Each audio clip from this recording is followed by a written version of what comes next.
Amy, how are you? I'm good. How are you? Good, thank you. Hi, Amy. Great. I'd like to call this meeting to order, please. Could all please rise for the Pledge of Allegiance?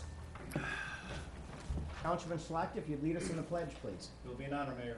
I pledge allegiance to the flag of the United States of America and to the republic for which it stands, one nation, under God, indivisible, with liberty and justice for all.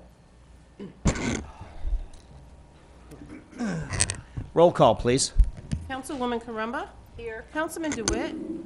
Councilman Slackton? Here. Mayor Simmons? Here. Councilman O'Flynn? Here. Councilman Gibson? Councilman Forbes? Here. Okay, good afternoon, everybody. And afternoon. we are now going to move on to public comment. Members of the public that would like to speak, please come forward at this time. Okay, seeing none, we're going to move on to the presentation on community development process. Hello. Good afternoon, Mr. Mayor, Council. Just to provide a little bit of background on this before we get started. If you remember, not long after most of you took office, there was a discussion of having community development provide a presentation so that what we do and how we do it's a little more defined for this council as a whole. And that was prior to several other discussions on having a larger zoning workshop and having a white paper for downtown and other things that will provide additional information either to alter processes or to provide detailed information for portions of the city. So what this presentation and workshop turned into was basically an outline of how we do probably two of our most common processes, one being the plan development rezoning, the second one being the development order, and also a few questions that we've been asked to include and bring up to you for some discussion and debate, I guess. So getting started, this is kind of how we're going to lay this out. We will outline our roles and responsibilities, provide some workflows, and then we have the requested topics to include. These are generally the areas that we address. We have two essentially departments, one of them being planning and zoning, another one being building. The building is responsible for providing services for the Florida Building Code, and the planning and zoning department provides land development code enforcement and review. But underneath those, you can see that we have environmental, landscape compliance, transportation, economic development, FEMA coordination, drainage, sustainability. And under the building side, it's a lot of the permit review, inspection, and coordination. Several of those, the FEMA coordination and drainage, you'll see under both sides because there are two aspects of them and they are addressed in two different sets of regulations. The next couple of slides are really just an outline of how all of those areas of responsibility are broken down and generally what do they include. What we generally see is historical planning, developments of regional impact. Those tend to be a little more rare, fewer and further between, but public hearings for plan developments and rezonings and special exceptions you see practically every month. So a lot of these things may be our responsibility, but the weight of each of those is significantly different. Engineering, we are still reviewing concurrency. Basically, that is public facilities, transportation, water, sewer, schools, to make sure that our level of service established in the comp plan is carried through development orders. Development orders come in several types. You have the full-blown development order, which includes just about every agency or department that involves themselves with engineering. And then you break it down to limited review development orders, and those are reduced in scope all the way to something that you see like an air conditioning concrete pad or something along those lines. We also provide a lot of surveying services. For all of our zoning applications, you will see a survey that is required as part of that submittal. And that survey needs to be checked for not only the legal description, but also for the drawing itself. Our surveyor also handles plats, lot splits, and lot combinations. One of the most recent positions we added was environmental compliance, and that was in conjunction with some of the landscaping improvements that the city performed along US 41 and along several of the other arterial roads in the city. And it was to ensure that the private landscaping and buffering was installed as approved and also is maintained as approved. So that way it would work with what we have done with the public involvement, with the private involvement. Sustainability and mobility. These two areas are pretty recent as well. Sustainability, we were tasked with preparing and submitting the application for a certified government to the Florida Green Building Council several years ago. That application went well enough for us to be designated as a gold city. We are one of the very few cities in the state of Florida that has achieved that designation, and you will see several things coming before you in the not too distant future to retain that designation. Mobility is something that we have also brought on for bikes, trailways, multi-use paths. There's been a lot of talk about different locations and different design options for our roadways, and that falls under that section. And then we have data and support, which is the section everybody enjoys but nobody really sees. We really have someone that's almost dedicated full-time to making sure our permitting software and our GIS mapping are functional and up to date. And also that goes along with providing support for our community rating system for flood insurance. And then our building department, which handles all things building code.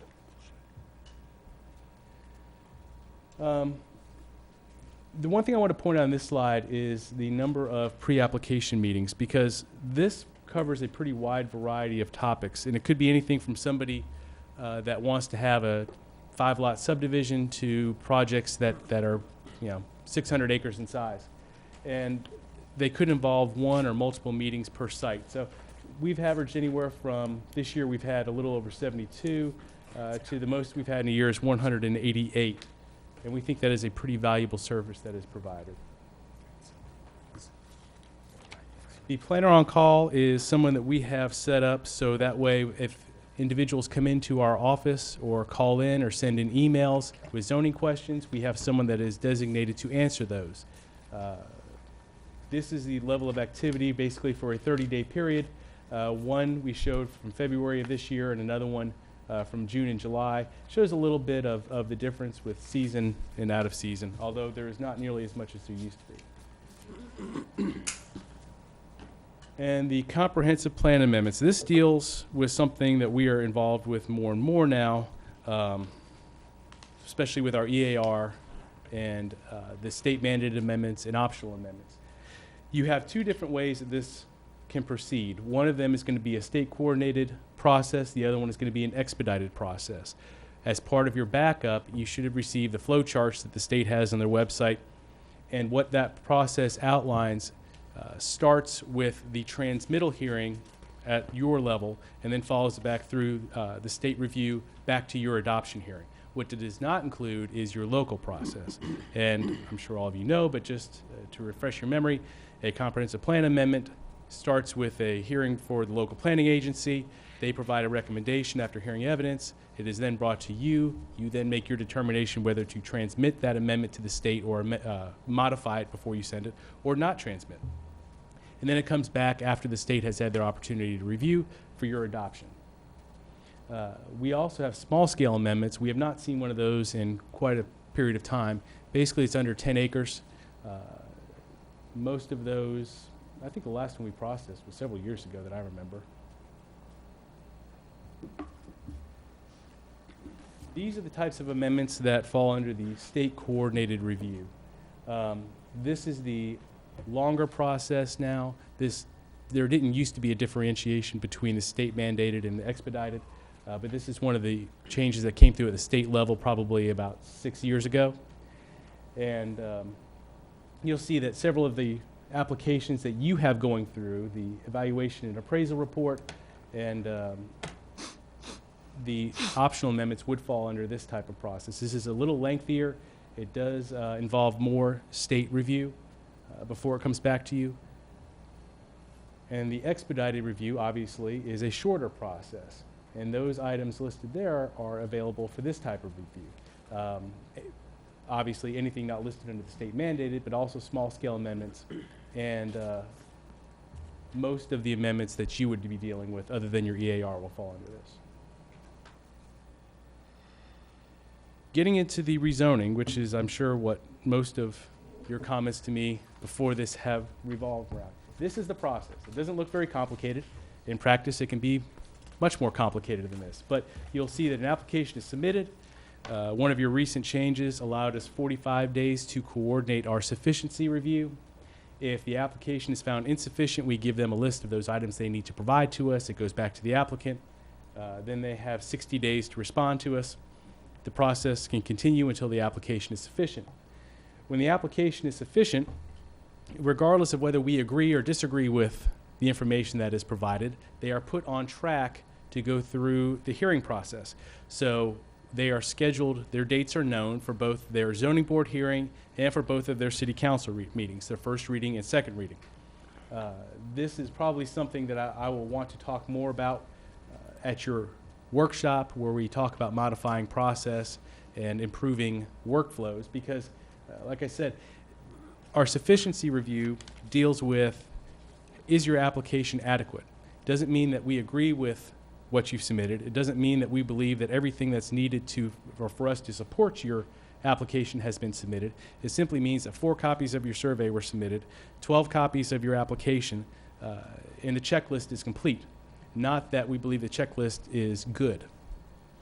Once it's scheduled, the zoning board hearing, we present, the applicant presents, the staff report is introduced into the record. They make their recommendation. Your first reading, as you know, there is no topic. You just read the ordinance into the record, and then the second reading is where you have your debate and you make your decision. There is then a 30-day period before that ordinance becomes effective, in which someone could appeal if they are an affected property owner. Are there any questions just on the process itself? Like I said, it's a pretty straightforward process. It's really the implementation where it gets exciting. Ma'am. Is there a time period between, once you do sufficiency, it just goes into the regular calendar? So We have a calendar that establishes dates at which you are found sufficient. And if you are found sufficient before a certain date, then you are falling into a particular zoning board hearing and then 2 council meetings. And that's established at something that you adopt every year. And I think the attorney is going to tell us all about next year's.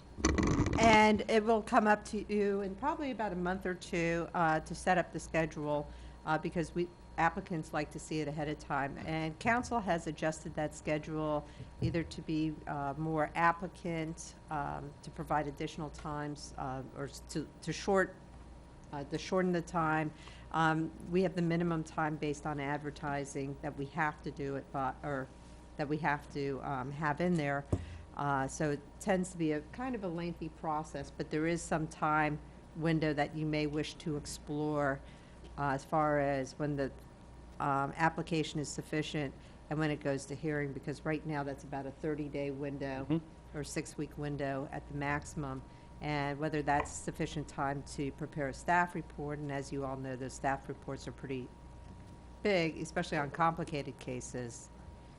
But that'll be a policy call that I'll be looking for city council's direction. Okay, thank you. All right.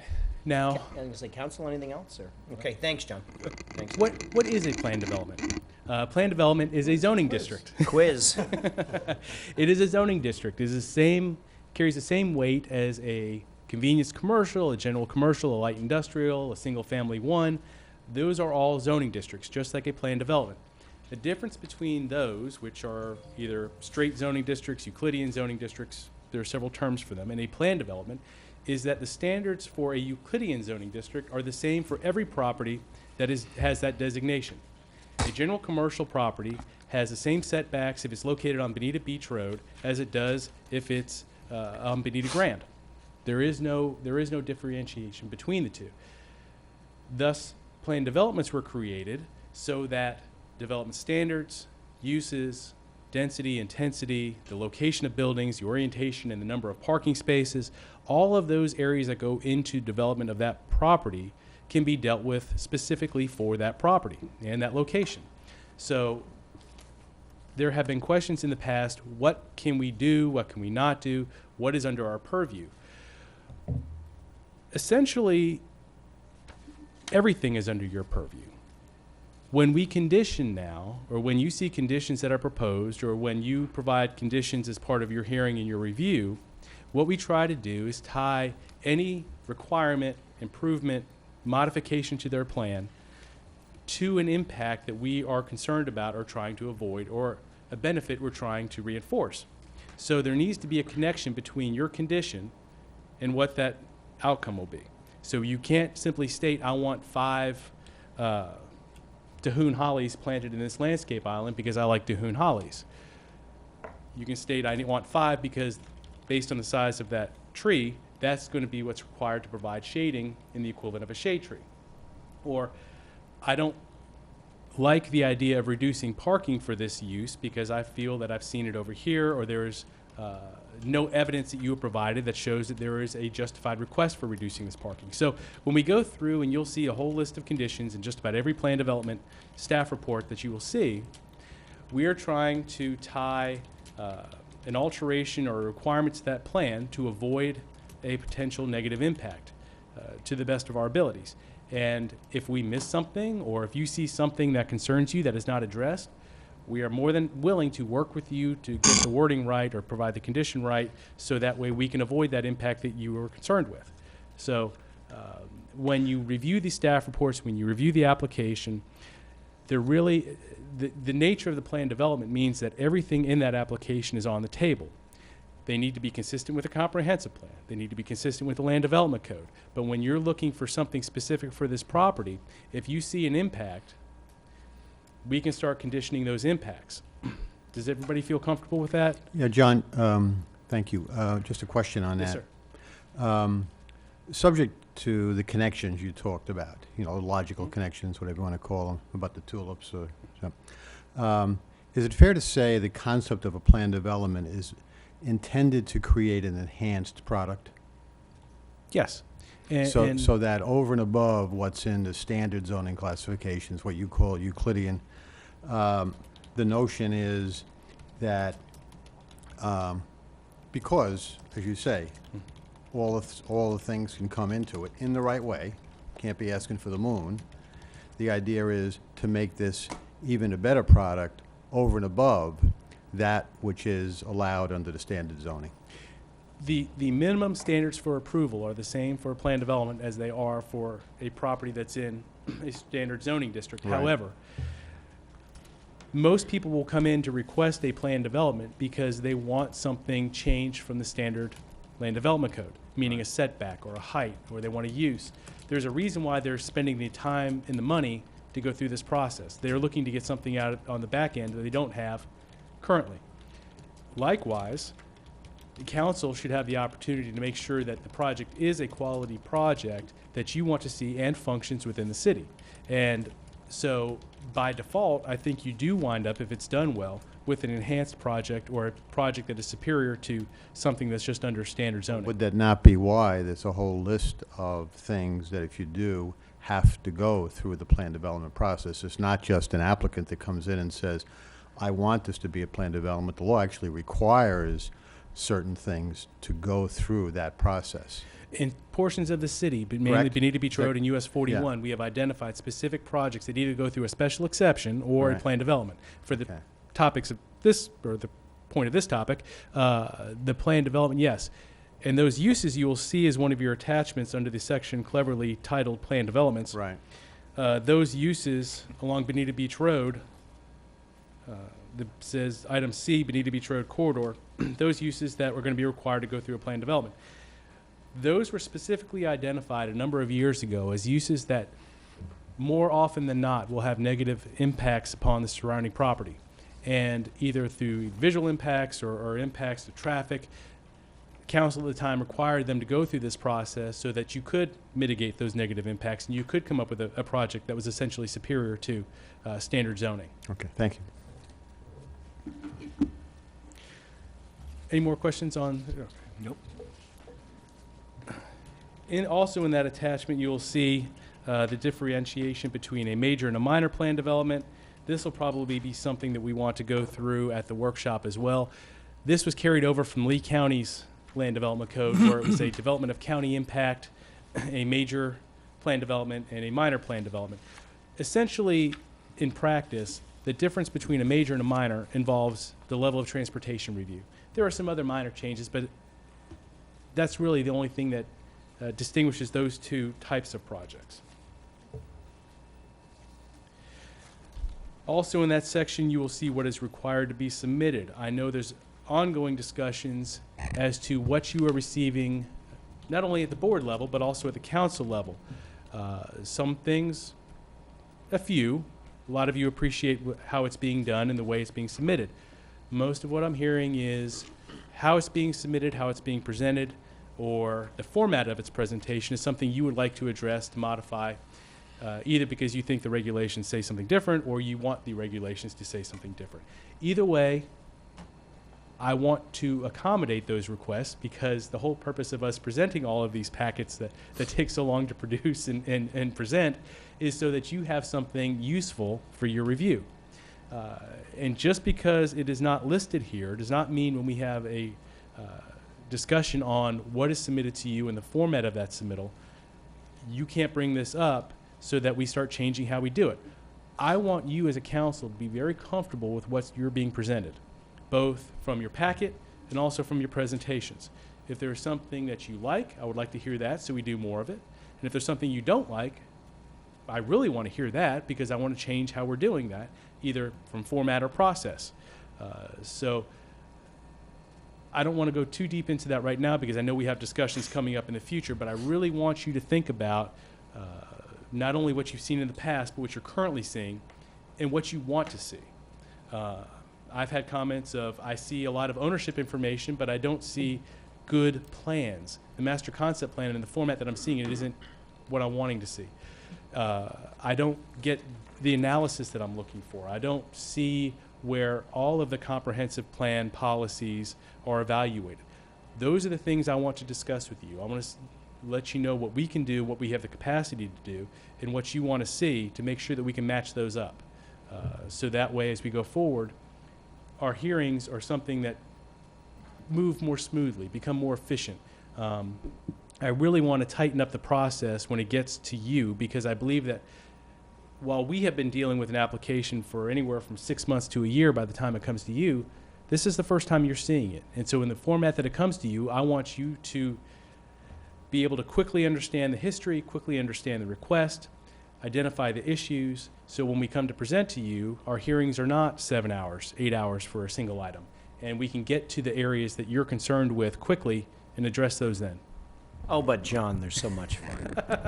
I would not want to deprive you of those hearings, and we can continue those if you would like. Don't deprive us of those extra hours. If I might add on to that, Mr. Mayor, just very briefly. In support of John's comments, the more specific the council can give direction to the Community Development Department in terms of what you like or don't like, the laws that need to be, the regulations that need to be changed, the easier you make it on staff in terms of doing their work, because they feel comfortable that they are very clear on what you want the criteria to be, and to what degree. And then it's also, hopefully, as John indicated, it's easier on you on the back end in terms of reviewing the cases when they finally get to you. So it really builds some synergy into the process if we can get that specific direction from council. Thank you. And also know that if we have a workshop and you haven't had your Eureka moment yet, but you have it a month later, tell me. You know, I'm always available for you to call. I'm always available for you to email. If there's something that concerns you, I would much rather hear it sooner rather than later. I don't get my feelings hurt, and I'm pretty open about what we can do and how we can do it. If we can make a change to satisfy your concerns, I'm happy to do it. Mm-hmm. Are there any more concerns about planned developments? Council? No. About ready to Well, move on I to think development we don't orders? want to preempt the workshop. Correct. And Fred, I want to thank you for taking that on board and working with Larry on it. The one observation about it with respect to what Carl said, I'm assuming the workshop is the place where you're looking, well, why don't you speak to what you're looking to see happen there. I think it'd be helpful.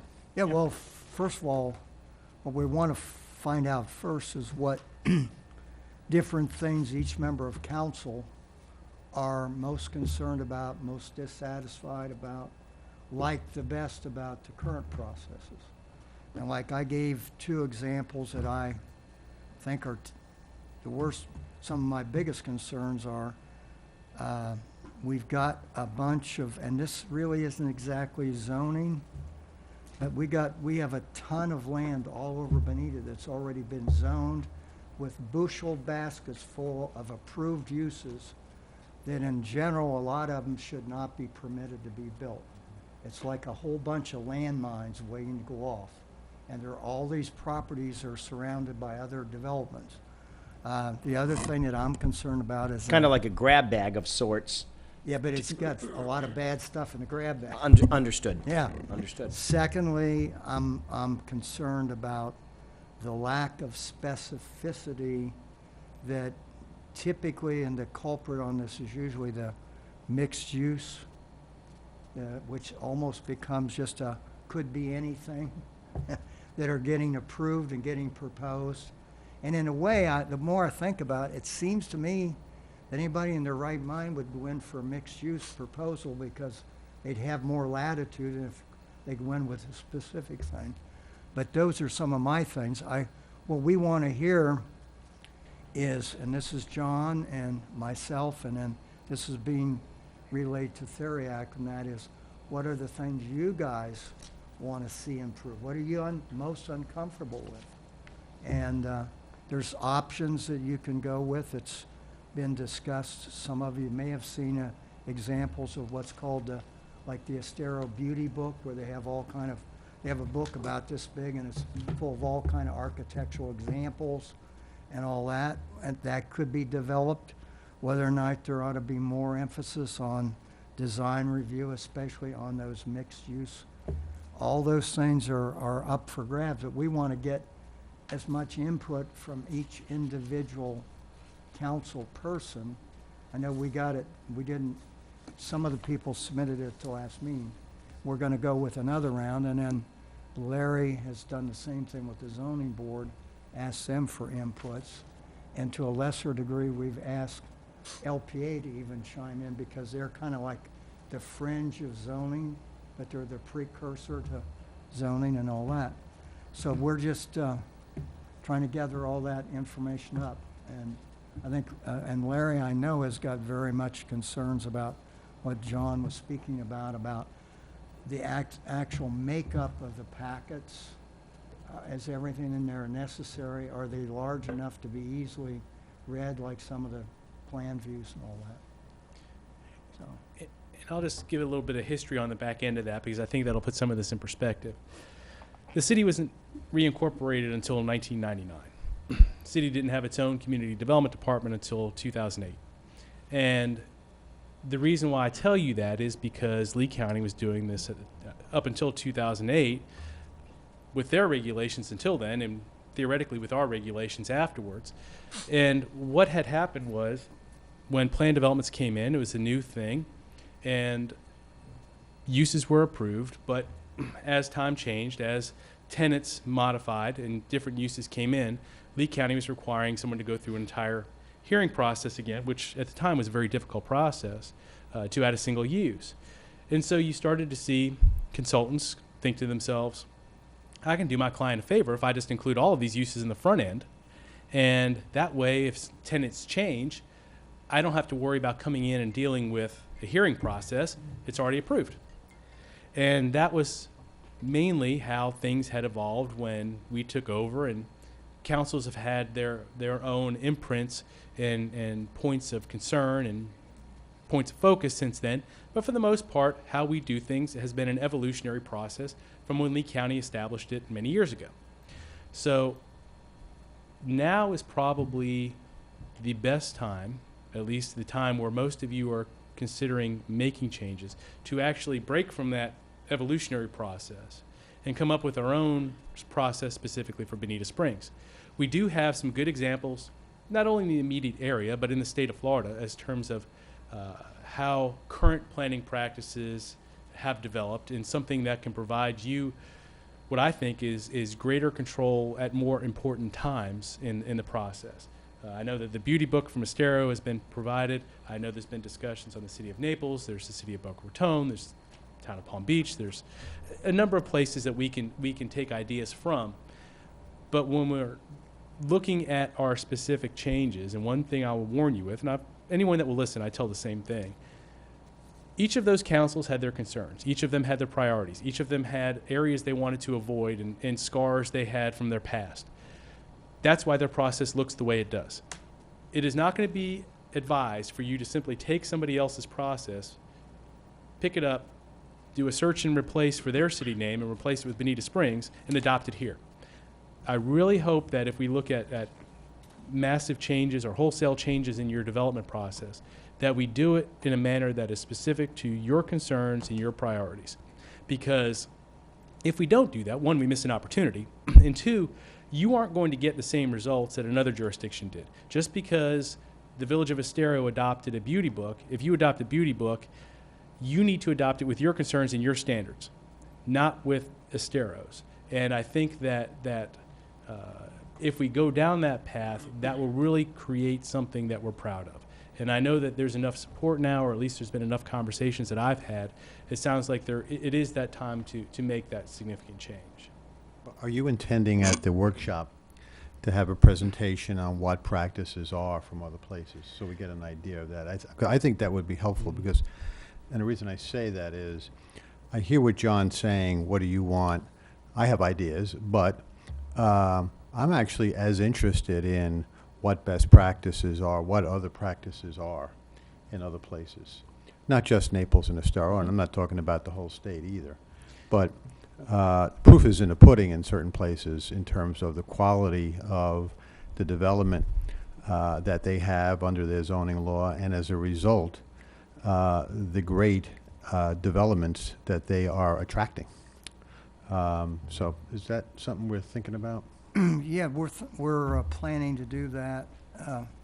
And we'd kind of like to hear the areas that you are the most interested in, because we could literally spend the whole day showing different processes at different things. We need to focus in on what processes, and while I'm at it, I want everybody to know so that when remember we had those one-on-ones with our special counsel. It was about 4 weeks ago, right before. One of the things I brought up to him was that thing about the lots of already zoned land tracts we got that are around already developed areas that have bushel baskets of approved uses, some of which shouldn't be allowed. And I said, I think that's a big problem, and he agreed with that. And he was going to try and come up with different ideas to attack that. One idea that was talked about, doesn't mean we would do it, would be that maybe every 5 years those uses would be reviewed by community development, looking at what's around there now or approved to go around it, and then they would come up with a shopping list of things that they think might be problematic, and then present it to us. And then if we chose to remove some of those, you may have to do it. Audrey's done this in the past successfully, where she says, we're removing this, but you have like a year or 2 years to get, what is it, an application or a building or something up going. As far as pending applications? Well, as far as like if you were to remove a use group out of a category to get around the losing rights. Right. You give them like a year or 2 years that they still have the right, but they haven't exercised it. The recommended action would be pursuant to the Burt-Harris Act, which is what we're talking about here, would be, they have 1 year current case law. The recommendation would be give them actual notice so you can start the 1 year clock. So it's not later on when they discover the issue or when they want it. Right. It starts right then and there when you do the adoption. Right. Yeah. And What's the best way to get you our ideas? How do you, what's well, the process before? one way is you can bring them up as a discussion point at every meeting. Okay, The other way is to just send me an email, and then that email is going to be sent to John as Okay. well as we'll send it to Theriak. And then we're gonna have a couple meetings where we'll sift through all this stuff to make sure we're on track. I did suggest, and I know our chairman of the zoning board thought it was a pretty good idea. I said, I think maybe we would be better off to wait and do this in early November, only because you have more of the snowbirds back. And some of the snowbirds that aren't here are some of the more activists and interest in zoning, if you want to put it that way. So that, one other little thing that came out of a discussion that Larry and I and John had, it was just an idea, and everybody liked it, but that doesn't mean that you all have got to, takes four to tango here, I believe. But we were talking, I think Larry brought it up, he says, you know, and when we were talking about Councilman Gibson, which we'll talk about him since he isn't here, how he always wants a little more streamlined processor for the small business. And so what we thought about was maybe it would be possible that we would have a person on staff for small business projects. And that would mean not a chain restaurant, because usually they bring in extra expertise. Whereas if they paid a larger fee to community development, this person would really work with them and work them through the process and get it done and simplify it for them. And that's just something to think about. It may come up at the workshop, it may come up as a separate discussion, but, so, anyway, that was. In my only guidance this early in the process is, as opposed to looking at the size of the business, I would simply define the role of the position. What are they allowed to do? How far can they go? What can they not do? And I think that's going to be how you limit that to smaller applicants, as opposed to looking at whether it's how many employees are. Yeah. So. And you, I don't know, is it okay, we could hear from the chairman of the zoning board, to see what he. Sure. Larry? He's sleeping. You know you're gonna get called on.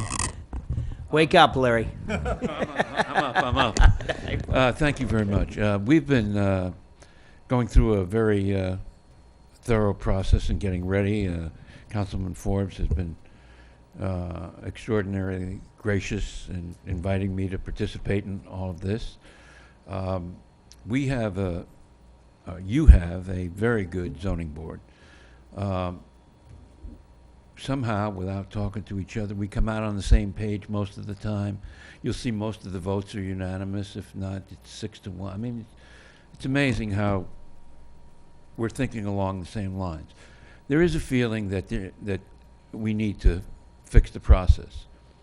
In particular, there have been times when we're asked to vote on something, and I honestly don't know what we're voting on. The Councilman Forbes made reference to, in these mixed-use areas, they come in and they say, well, maybe I'm going to build a hotel on this property, maybe I'm going to build an assisted living facility on this piece, and then on this piece, maybe I'm going to put a gas station, but maybe I'm going to put a yarn shop. I'm not telling you. Vote yes. Yeah. The law, as it exists right now, seems to say, I mean, it's at best it's ambiguous. And that's the kind of thing that I think should alarm everybody, where we don't know what we're voting for. And the second thing I want to say is, you don't have to make a major change. I think if you push some things forward so that you get to decide them, rather than them being on the back end of the process in the development order stage, I think that that's a lot more transparent.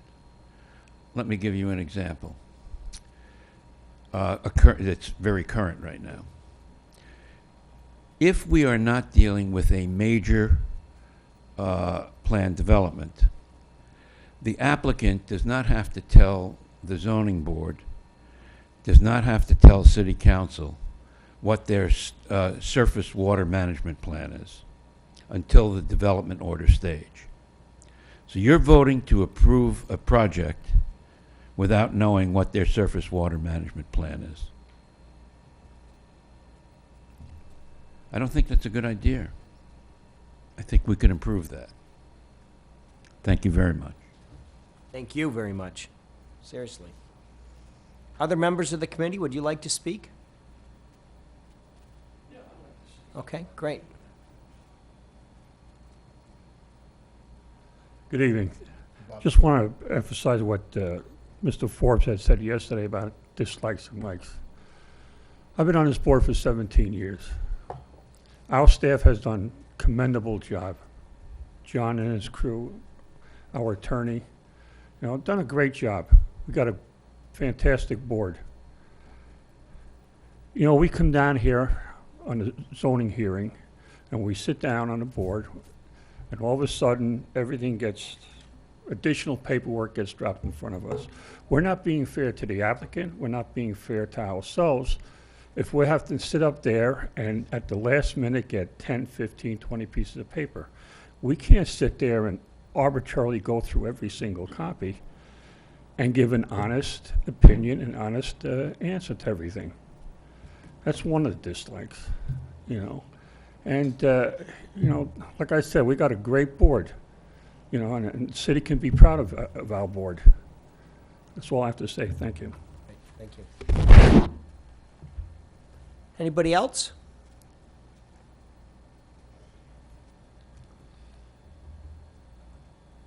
My name's Rich Donnelly. I'm a member of the zoning board. I've been there, I guess, about 5 years. Just an off the cuff kind of comment about the beauty book. And as an example, I also have the honor of being on the architectural review board at Quail West. I've been there for 10 years, and when I started there were 40 houses, and now there are, I think, 518. So I've seen a lot of plans come down the pike. And one interesting thing that I followed throughout this whole process is what does the market require? And when I started there, all the houses were, very Naples with red tile roofs and heavy architectural trim. And now we've gone through a couple of different gyrations. Now everything we see are shutters and brackets. And this is driven by the marketplace. And I think that if you go the route of a beauty book, you are sort of locking yourself into a style. You're locking yourself into sameness. And it seems to me, and one of the frustrations I've always felt as an architectural student in being on the zoning board is we really have a little input into the quality. Where is good architecture? Where is good planning? So many things we see on the board. The deal we just did this past week was an exercise in given this piece of land and given the restrictions that deal with setback and water and view lines and parking and trash removal, shrunk down into what is the maximum number of units that we can get. This is how developers think. It's a profit game for them, and we understand that, but there's no incentive for them to create a good plan or to create good architecture. And I don't know how that, I'm sure many cities have that problem and issue, and I think it's a challenge. Fred, I'm glad you're going to solve it.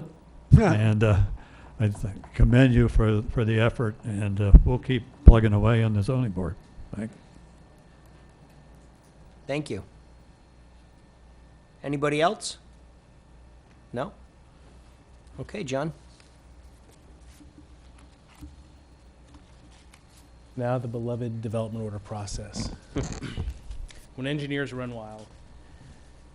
This is also a pretty simple idea, but it has a lot of implications. So you can see you have an application submittal. We either send out a request for additional information, which is the development order equivalent of a sufficiency letter, or we approve it. And that process is followed time and again until you get to the approval. these are the people we deal with.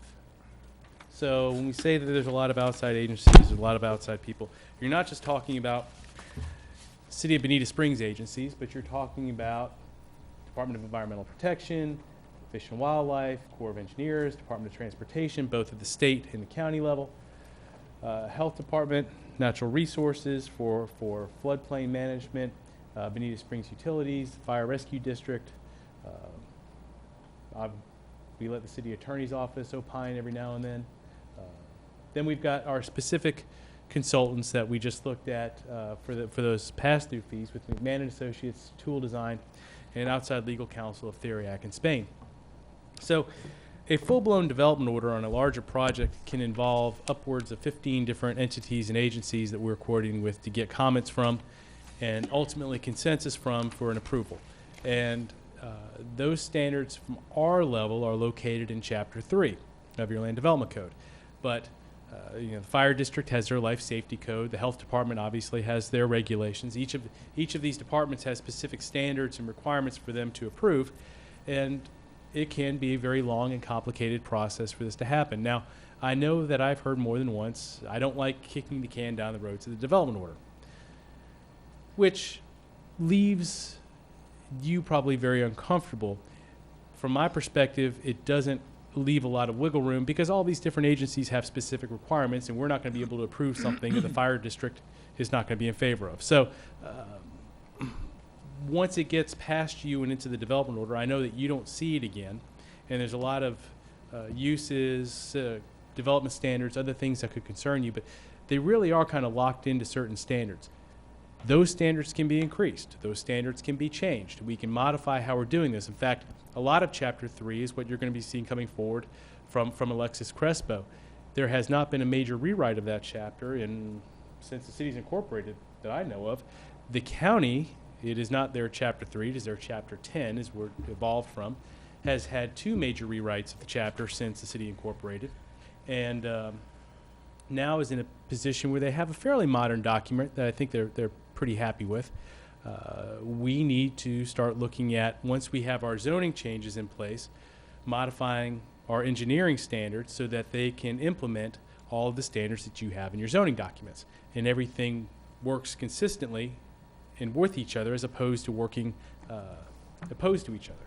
So I know that I've had a lot of concerns, not only from the council, but from other board members in terms of how the development order falls into place, what's looked at, how we do it. I know that one of your attachments goes through submittal requirements and the process for development orders. Are there any questions on how it works, what it is, why do we do it? I just have a general question with your diagram here. Like, for example, when you could ask for additional information, how much, I guess it's following up on your other comments, how much flexibility do you have once the council and the zoning board have already approved this application, especially if it is somewhat, I would say, nebulous in what we voted on, because there was no specificity there. So like, if you got into a development order and you uncovered something else, are we legally able to ask that they change things at the development order stage? Or, I mean, how much flexibility do you have to affect what the outcome is? Well, development orders are approached a little bit differently than the zoning. If you really read through Chapter 3 in the development order process, you'll realize when we submit a request for additional information, that's not an ongoing process. What we've essentially done is deny the application. But we've identified the reasons why we have denied it. Now, they have 180 days essentially to appeal, which is a resubmittal, but it is not like zoning where we have sufficiency items where they're in one single process. We told them, no, we can't approve your application as it is, but these are the areas that we want you to address. And those have gone anywhere from 1 to 2 items to having, I think the longest one, letter we've sent is about 20 pages. So somewhere in between there is what we have. Now, if you, as part of your zoning hearing, have specific standards or conditions, we enforce those. If you don't have specific standards or conditions, it falls under the standards of Chapter 3. And so there really are not going to be too many areas where we have flexibility. And Yeah, Counsel, if I can try to explain this from a legal perspective, when going through a development order process, staff is to look at this ministerially, which means that they really don't have a lot of discretion. Now, obviously, they have to follow what Chapter 3 says, and there could be some adjustments. We have things like the alternative betterment plan, and that's an adjustment method. But they don't have to receive additional requisite approvals. So your best example of this, which is now going to the Second District Court of Appeals, is the new Parklands case, which the city prevailed in the court system, at least as to the writ of certiorari, which is now being appealed. But that's the one that was a development order that was subject to a city council appeal, where they said, hey, staff said, we don't feel that this is development order, we feel this needs to go through plan development, and the applicant disagreed, and then has taken us to court. So there is not a lot of flexibility in, so when you kick it down the road, it doesn't have the flexibility that they can start inserting conditions that they think are better.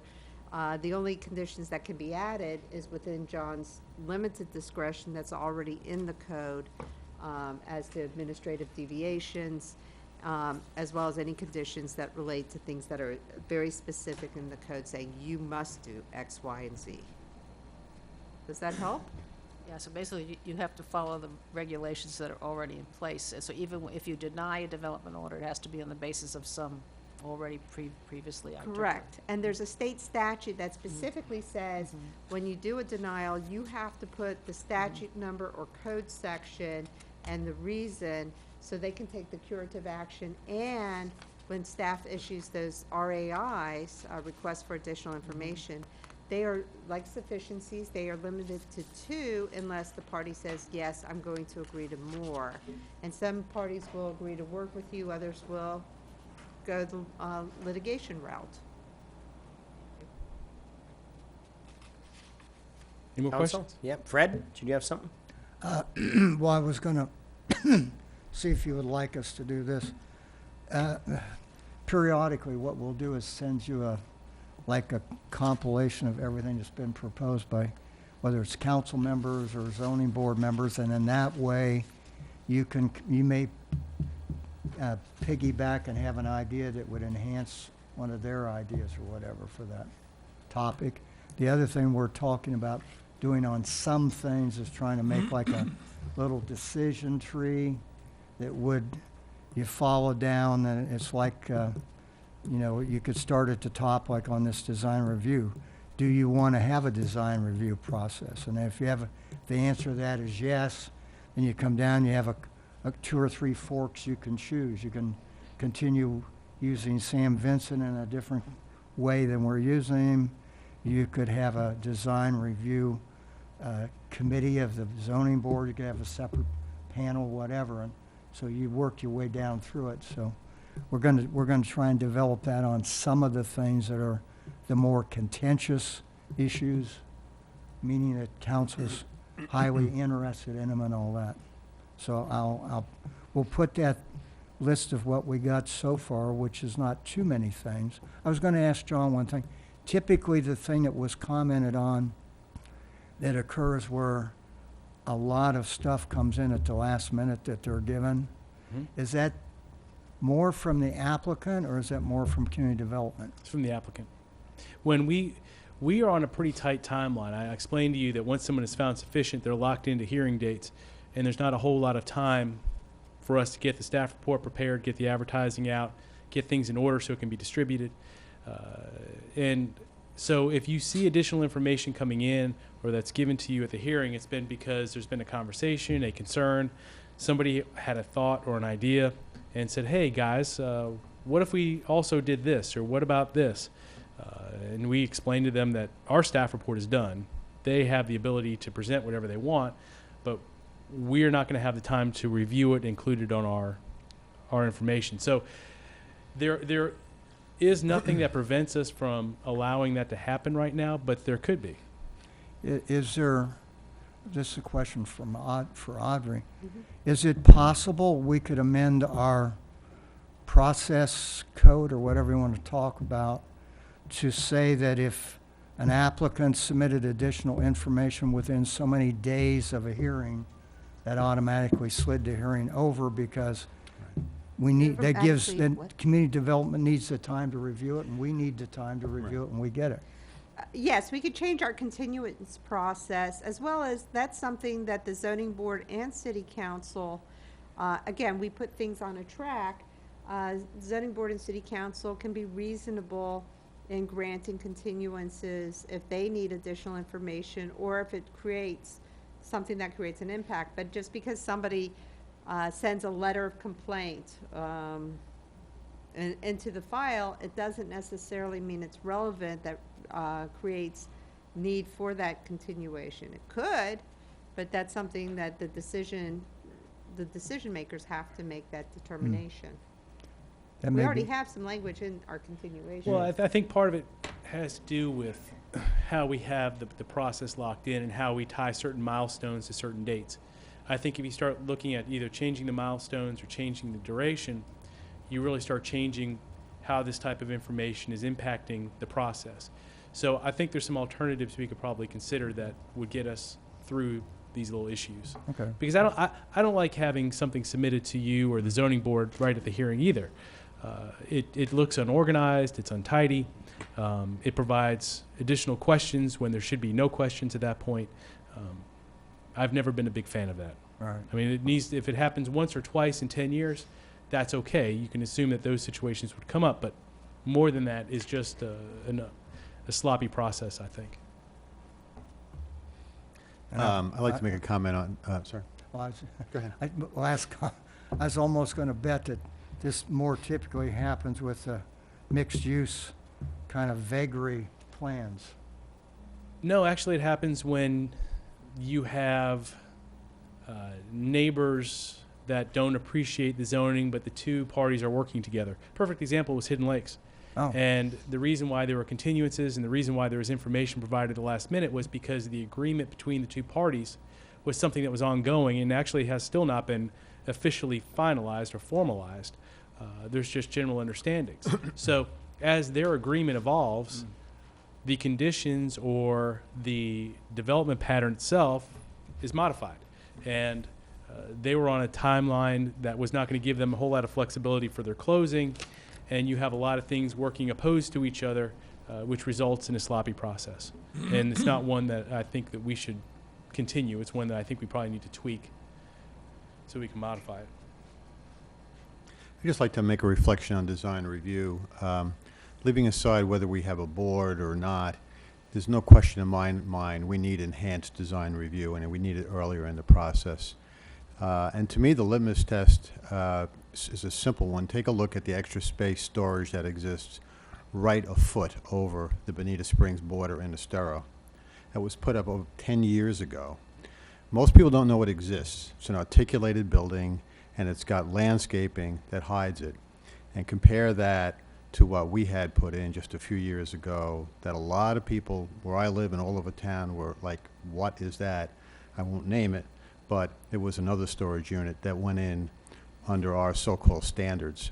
So to me, the notion of if we have, I appreciate the notion of if we have design review, it can get monotonous. That's a high-class problem. We're nowhere near that problem, all right? We're at a point where, and I drew this up, this is a master concept plan we got, all right? And John knows which one it is. It's, for those who can't see it, it's a rectangle on a piece of paper with some lines. That was deemed okay under the Bonita Springs process. That's a joke. So the result of it is the decisions get put out to the back end. You guys are great in community development, but basically, in my view, that process writes off the zoning board, and it basically writes off city council. Because if we're being asked to approve a square or a rectangle on a piece of paper, we're basically approving a blank check. And the proof's in the pudding. The proof's in the pudding. And in my view, it's all been done under the guise of this is economic development. To me, that's nonsense. I'm not directed at you, John. That's not economic development. That's just the bottom of the barrel. Whatever anybody wants to do, let them do it, come in with a rectangle on a piece of paper. We can do better than that.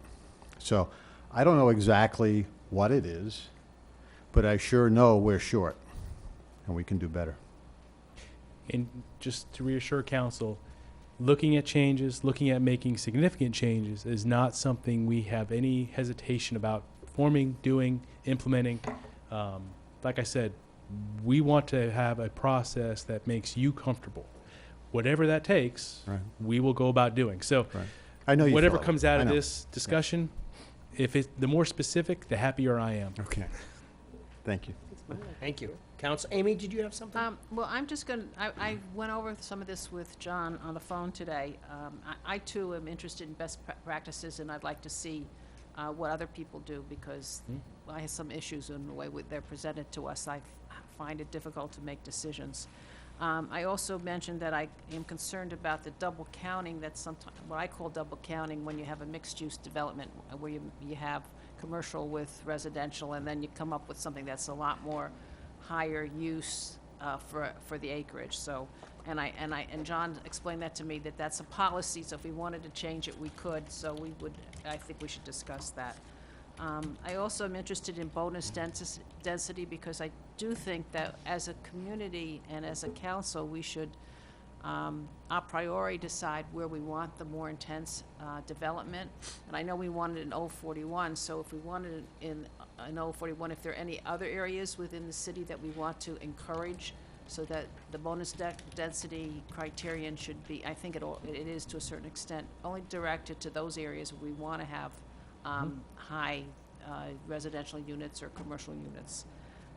And I also am troubled by what I call the expiration policy, looking at the community development reports, where we have applications that have been in process for years on end, and some of them they're sort of active, but they're not active. So I would like at least a better reporting process where we know if they're just finishing up their building or whether they're really coming to have a design process done.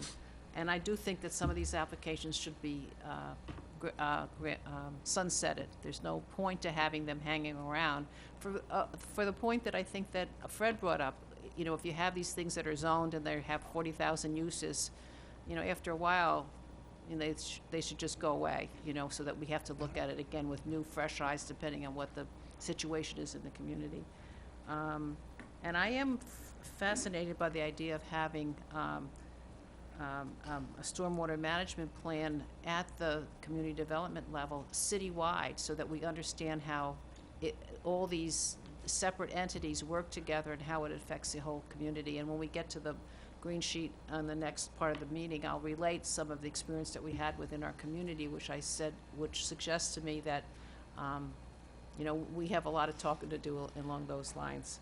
And then he also explained to me whether building requirements needed to be adjusted, and I think that we would, basically we're using the Florida building standards, but in certain areas we might want to do something there, not the least of which is the elevations. But that, I already talked to him about it, and I would like to have those things included in our workshop, which I think require discussions. There will be a slide later on that deals with mixed-use plan development calculations.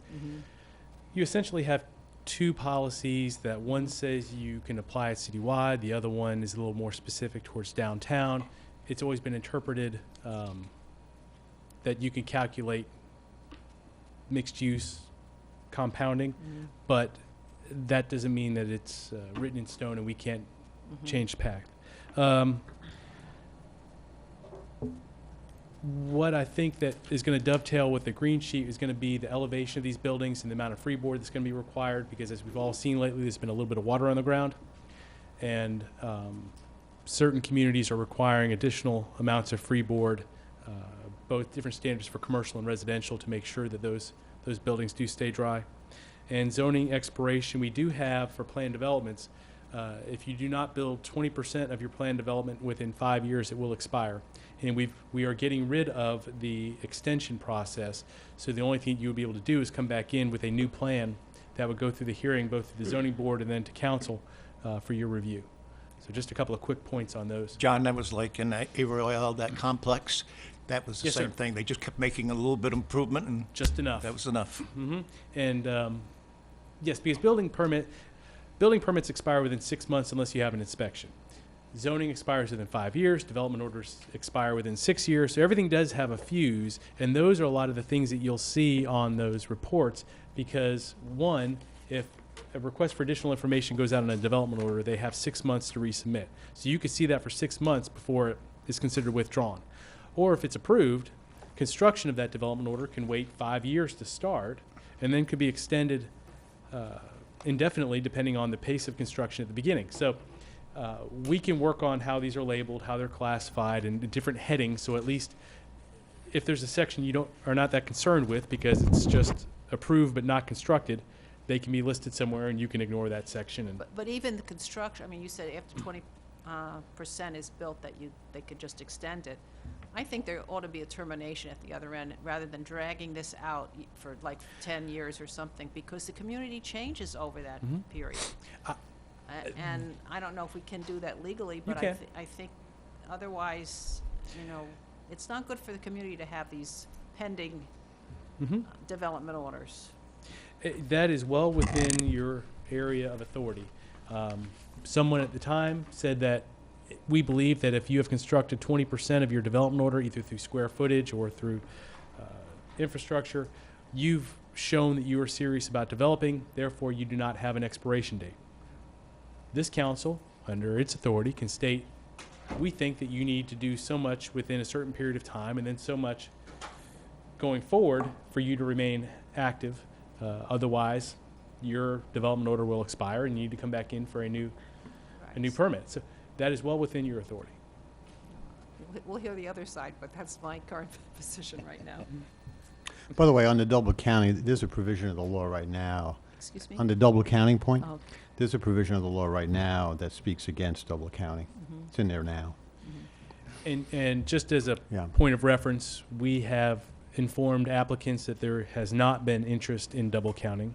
And Well, if it's just they a matter want of to, what the law is. I think. but their mixed-use plan developments need to specify which areas of land are going towards which areas of commercial or residential. It basically says that if you got residential, you only count residential acres and you don't count the commercial for the purposes of determining the residential. It's in there now. Yeah, and no at this problem point, we're with telling Some people want to call it policy, but Okay, it happens to be the law. that. Okay, Yeah. no problem. Strike that from the workshop. All right. This is how we keep ourselves busy.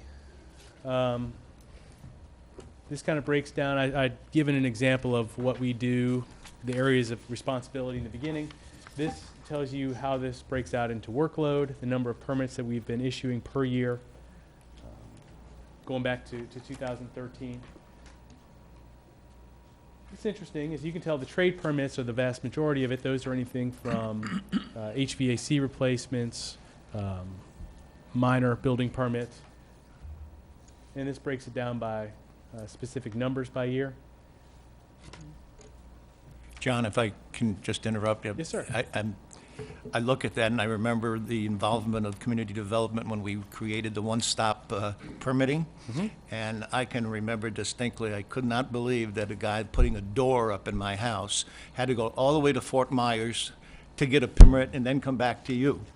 And now, to have my air conditioner done, permitting easy, and I want to add this comment, that the company that put my air conditioning in stated, I said, well, do you have any problems in Bonita Springs with permitting? Are you kidding me? Not a thing. But we do with Naples and Fort Myers. So, but that's a compliment. That's a compliment. It doesn't mean we're easier, it just means we're more straightforward. This slide goes into the planning and zoning side of the department and shows you kind of what's going on over there. Home occupation license obviously being the most, the pre-application basically being the second most. What this doesn't tell you, either this slide or the previous slide, is the amount of time that goes into each of those. And pre-application meetings are deceiving. They could be something as simple as somebody wants to know what an accessory setback is on a commercial project, or they could be as complicated as large residential developments. You know, the several that you see under construction now, Valencia, and forget the other ones that are out there, the names, but those all initiated as pre-application meetings. So we had everybody from the utilities to the Department of Transportation to our department, in some cases FPL's even there, to discuss our concerns at the very beginning, so then when we get an application, theoretically, most of the broader, more general, easy to identify concerns can be addressed already. And then we can go right into more detailed evaluation. And this gives you the numbers for each of those by year. And this goes into our engineering reviews. It also includes the vegetation removal, but this is all under the development order process. And this gets into the next phase of the presentation, where we're going to be talking about some of the specific standards or specific questions that have been asked of us. And a lot of people have said, what is your authority, John? And where does it come from? What are you doing? And this is it. This basically says that community development is in charge of interpreting the land development code. We are supposed to enforce zoning regulations. And when someone has applied for a permit and they have met all of our criteria, we are responsible for issuing that permit and do not have the authority to arbitrarily withhold it. Were there any questions on this before I continue? You're in charge. Well, I don't know if that's exactly what it says. We've already talked about this one a little bit. And what I've done here is just to outline what is a mixed-use plan development. Just because you've got more than one use does not mean you're a mixed-use plan development. These are the criteria that you have to have. We've already been informed that there is legal precedent for us to state that a use has to have a particular piece of property or a portion of the property associated with it, and that is what we're currently doing. However, if you wish to modify how the code is written or be more specific, we are always willing to accommodate that. Yeah, I know we're running out of time, but Yes, sir. this is a perfect area where we could use some best practice, right? Because there's been a lot of history around here locally that we have not been involved at, with people beavering away on this topic. And, you know, the general conceptual point is that people are arriving at and docking the ship at is mixed use means mixed use. It doesn't mean two uses. And I think that's where, you know, we're on that other track. It's just two different uses. It's in the minds of people who I think are more enlightened about it, it's uses that complement and work off each other. Yes. Yeah, and it doesn't mean walking from your house to the gas station with a gas can. That's not mixed use. Agreed. And in fact, this is one of the areas that a lot of what we're doing has just been handed down and evolved through time. I'm not emotionally attached to it, and changes to it are definitely welcome. Oh boy. Okay.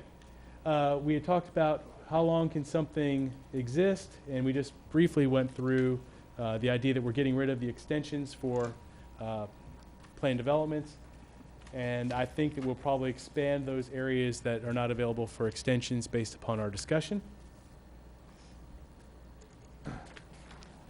We'd also been asked about open space and how it's calculated, where it's required. When somebody comes in and they say, my original zoning, I called for 10,000 square feet of open space, but under the land development code, I was only required to provide 7,000 square feet. I want to reduce from 10,000 to 8,000. You should approve me because I'm still above the minimum standards. What does that mean? This is where the requirement comes from. So if somebody's coming in for a development and they come before you with a zoning application, the type of use in the left column corresponds with the required open space in the right column. And so whatever that calculation comes to, as you can see, for residential planned developments, 35%, or I'm sorry, 40%. So if somebody comes in with 42%, their product changes, the design changes, and they want to reduce it to 41%, yes, they still meet the standards of the land development code. However, that does not mean that they are coming up with a project that is better or is a more quality project from a Euclidean zoning district. So the statement that they're still above the minimum standards is usually a correct one, and we don't usually let that go if it's not true, but it doesn't mean that that's the only criteria you should examine when you're reviewing a reduction in open space. Is there any more questions or comments on this? Yeah, just a comment, which is, this is a subset of a bigger issue, which is retrading the deal. Yes. All right? So people come in, I've got this, I want to retrade it. And to me, I'm going to call it the mistake that we're making, is that if somebody's going to do that, in my mind, they ought to go back to square one. Because the deal they struck previously has give and take, a whole bunch of gives and takes in it. So, you know, and I don't want to mention an example, but there are examples where you can see what's happened on retrading deals. Let's just leave that at that. Any more questions? Council? Okay, no, John? And yes, because the plan development is not just one standard. It's a multitude of standards and compromises and understandings, and reducing it down to one topic is oversimplifying. Right, and I go back to the fundamental principle, what I asked at the beginning. Plan development is not supposed to be a wild card where you just get to do stuff that's not in the standard zoning district. It's meant to give an enhanced product. And stuff like this, retrading, it's inconsistent with all of that. People have their rights, though, under our law. I'm just talking about where we could go. As part of some of the code changes that we come forward, I would almost like to have that specifically stated, if this council is agreeable, to state that the plan development is an intent to enhance development and not one to simply meet minimum standards of a utility and district. And another topic was, how do we implement our Bonita Beach Road vision? And you have the quadrant plan, you have your improvements that you're looking at in terms of the public improvements for the roadway itself. The next one is the big one, and you have hired DPZ to come up with land development code changes for the Bonita Beach Road corridor. And in my opinion, maybe it's because I'm in community development, but those land development code changes, both in terms of design standards and in terms of uses, is going to have the biggest impact from the private sector upon that roadway. What you do in terms of your improvements to the roadway itself is going to be the biggest thing the council can do. The biggest thing you can do to influence the private sector is going to be through those land development code changes. And also when the legal path clears for the quadrant and the beach road vision, that will help as well. You still have Tool Design and McMahon & Associates as outside consultants on this, but at this point I think that your public works staff and community development staff have worked with it enough that I think everybody's on the same page. Were there any questions on the implementation of the vision? Council? No? And that is all I have. Okay. I think that's a nice job. No, that was a nice, very nice. And council, anything? Yeah, John, I think every new council person should get this. Because, you know, we didn't have this when I came on board. And, you know, I wound up going to John Gucciardo and asking all kinds of questions and all that kind of stuff. So very, very nicely done. Well, thank you. The last thing I do want to mention to all of you, I've said this a little bit earlier, my door is always open. I want to have conversations with you. If you have questions, please ask me. Ask Audrey, ask Arlene. I would much rather you have answers and have us debate the answers than have you with questions and be frustrated because you don't know what you should be doing or how you should be doing it. Right. I want to thank Fred again, and Mr. Kurlander, John. Right. And there were other members of the zoning that came in late. I apologize. And we had let zoning members speak. Barbara, would you like to speak or say anything on the process? Not to put you on the spot, but if you would, great. I know you have a lot of years and expertise. Thank you. Good afternoon. Barbara Barnes Buchanan, for the record, zoning board member. Pleasure to be here, and apologize for being late. I was at work and came over at 5. And I think that what has happened over the last few years has really streamlined some of the efficiencies and made it more efficient with the city of Bonita Springs. And the city has always had a really good reputation with a lot of the contractors. And once we took over taking care of our licensing through the city and our permit review through the city, it really helped a great deal. I do hear a lot of comments on the streets from the various contractors. For the most part, it's all very, very positive. In the past, a few years ago, I was hearing some comments about just the delays, that it was taking a long time. But I've seen that with the great staff that you have, it's really been moving forward, and you've got some positive responses. You have a very proactive zoning board, and with your current members and your current chair, and I think they have some great ideas, and maybe even looking at more details on the review of the architectural facets of developments as they come in, and trying to get a little more possibly cohesiveness between the local planning agency and the zoning board would be helpful. Because of course, with your comprehensive plan, which I have been involved in throughout the years, sitting on various sides, including on the side of Lee County when I was a staff member there, airports, and then I represented consultants also, and then with the city and putting that together, so I've seen it all around.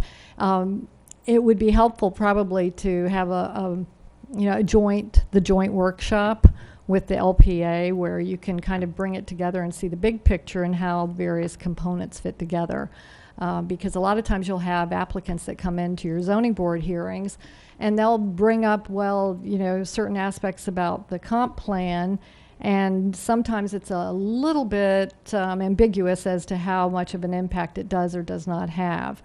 And we do have a few cases that are coming up in the near future that have some particular issues associated with it, having to do with an overlap of coming from the unincorporated Lee County area into the city of Bonita Springs.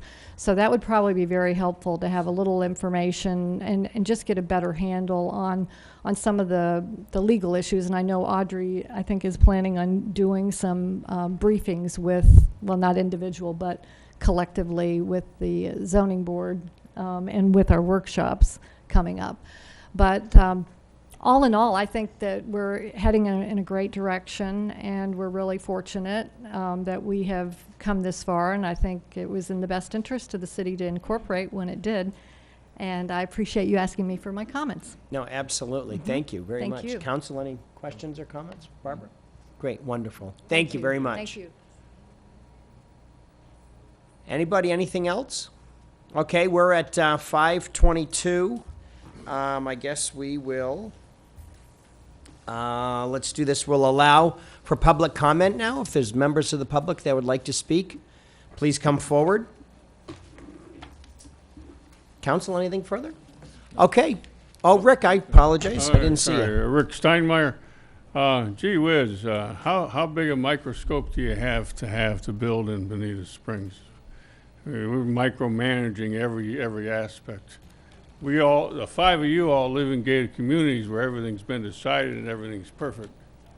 Now, the rest of the people in Bonita Springs live in a real world where they haven't been controlled for 1,000 years, and now all of a sudden we're going to say, oh, well, you can't do this, you got to build this, you got to have that. I think it's pretty complicated and puts a burden on everybody, but that's only my opinion. Thank you. Appreciate it. Thanks, Rick. Other members of the public? Okay, seeing none, we'll entertain a motion to adjourn for 7 minutes, and then we'll start city council. Okay, we are adjourned.